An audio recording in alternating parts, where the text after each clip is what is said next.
Bank of Canada তার overnight rate বা তার পলিসি ইন্টারেস্ট রেট ঠিক আগের জায়গায় 2.25%-এ অপরিবর্তিত রাখবে নাকি খানিকটা বাড়িয়ে দেবে। এ নিয়ে কানাডার ফাইন্যান্সিয়াল মার্কেটে এক ধরনের সংশয় আছে, জল্পনা কল্পনা আছে। ফাইন্যান্সিয়াল মার্কেটের এক ধরনের প্রস্তুতিও আছে যে ইন্টারেস্ট রেট বাড়লে বাড়তেও পারে। বিশেষ করে মার্চ মাসের ইনফ্লেশন রেট সামান্য বেড়ে যাওয়ার পর, যেটি 2.4%-এ এসে দাঁড়িয়েছে, এক ধরনের মানসিক প্রস্তুতি মার্কেটে তৈরি হয়েছে যে কোনো মুহূর্তে ব্যাংক অফ কানাডা হয়তোবা ইন্টারেস্ট রেটকে বাড়িয়ে দিতে পারে। তবে আন্তর্জাতিক বার্তা সংস্থা রয়টার্স প্রায় 41 জন ইকোনমিস্টের উপর একটা সার্ভে পরিচালনা করেছে এবং সেই সার্ভেতে মোস্ট অফ দ্য ইকোনমিস্ট মতামত দিয়েছেন যে না, ব্যাংক অফ কানাডা এই সময়ে তো ইন্টারেস্ট রেট বাড়াবেই না, এমনকি রেস্ট অফ দ্য ইয়ার 2026 সালে আদৌ বাড়াবে কিনা সে ব্যাপারে তাদের মধ্যে সংশয় আছে। বরং তারা মনে করছেন যে এবছর অন্তত ব্যাংক অফ কানাডা তার ওভারনাইট রেট কিংবা পলিসি ইন্টারেস্ট রেট যেভাবে বলি না কেন তার নীতি সুদের হার বাড়াচ্ছে না, অপরিবর্তিত রাখছে। তবে কমার কোনো সম্ভাবনা নেই। দর্শক, আগামী বুধবার 27 এপ্রিল ব্যাংক অফ কানাডার গভর্নর তার নীতি পলিসি সুদের হার ঘোষণা করবেন। প্রতি মাসেরই শেষ সময়টা এসে সাংবাদিক সম্মেলনের মাধ্যমে কেন্দ্রীয় ব্যাংক তাদের এই পলিসি অ্যানাউন্সমেন্টটা করে থাকে এবং তার আগে ফাইন্যান্সিয়াল মার্কেটে এটি নিয়ে নানা ধরনের জল্পনা কল্পনা চলতে থাকে। এখনও সেটি শুরু হয়েছে এবং এইবারের জল্পনা কল্পনাটা আর একটু বেশি হচ্ছে এই কারণে যে ইরান যুদ্ধের কারণে সারা দেশে অর্থনৈতিক অঙ্গনে এক ধরনের একটা অস্থিতিশীলতা তৈরি হয়েছে।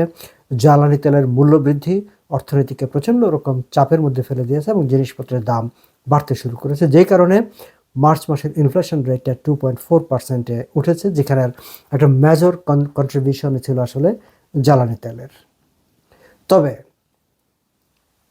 ইকোনমিস্টদের যারা মনে করছেন যে না, এই সময়ে ব্যাংক অফ কানাডা কোনো ধরনের পলিসি রেট ইনক্রিজ করবে না, তারা বলছেন যে বর্তমানে যে ইনফ্লেশনের রেটটা আছে 2.4%, সেটি আসলে ব্যাংক অফ কানাডার যে টার্গেট রেট, ব্যাংক অফ কানাডার টার্গেট রেট হচ্ছে 1-3%, তবে তারা 2%টাকে আইডিয়াল ধরে এবং তার উপরে মানে 1-3% সেটা হচ্ছে তাদের এক ধরনের একটা টার্গেট রেট, সেই রেটের মধ্যেই আছে।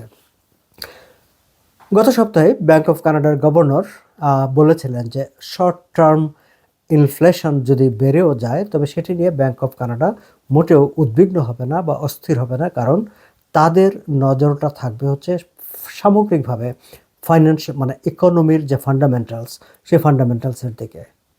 এক্সপোর্ট মার্কেটের অবস্থা, কানাডার এক্সপোর্ট মার্কেটের অবস্থা বেশ একটা শক্ত ভিত্তির উপর আছে এবং সেটি শক্ত ভিত্তির উপর আছে বলেই ব্যাংক অফ কানাডা সামান্য ইনফ্লেশনের মানে উল্লম্ফন সত্ত্বেও তারা এক ধরনের স্বস্তির মধ্যেই আছে।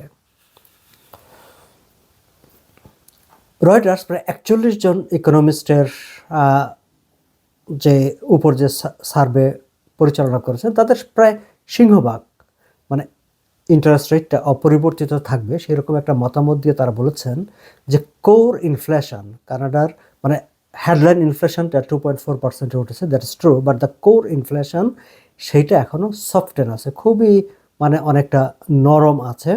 সেটি আসলে ব্যাংক অফ কানাডাকে এক ধরনের ফ্লেক্সিবিলিটি দিয়ে রেখেছে এবং অ্যাকচুয়াল ইনফ্লেশন যদি খানিকটা বেড়েও যায়, বেড়ে যদি একটু ঝুঁকি তৈরি করে, তাহলেও এই যে কোর ইনফ্লেশনটা মানে কোর ইনফ্লেশনটা হচ্ছে দর্শক মানে যেই সব বিষয়গুলো যেই মানে কনজিউমার প্রাইস ইন্ডেক্সের যে কম্পোনেন্টগুলো বেশি ফ্লাকচুয়েট করে, যেমন এই মুহূর্তে সবচেয়ে বেশি ফ্লাকচুয়েট করছে হচ্ছে গ্যাসোলিনের প্রাইস।